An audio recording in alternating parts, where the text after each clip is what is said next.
إذ قالت امرأة عمران رب إني نذرت لك ما في بطني محذرا فتقبل مني إنك أنت السميع العليم.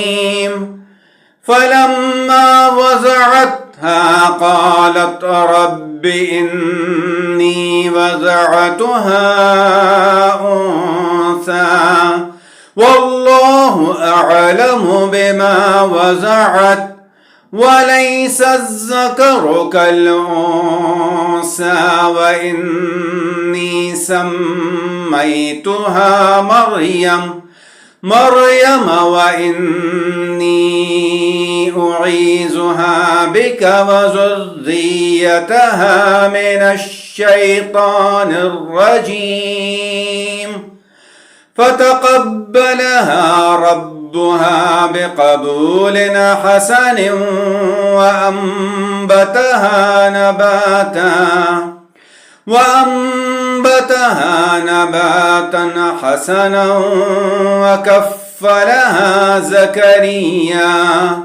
كلما دخل عليها زكريا المحراب وجد عندها رزقا قال يا مريم أنى لك هذا؟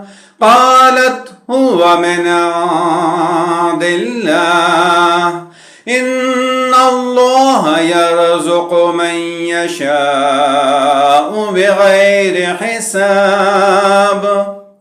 هنالك دعا زكريا ربه قال رب هب لي من لدنك ذرية طيبة إنك سميع الدعاء.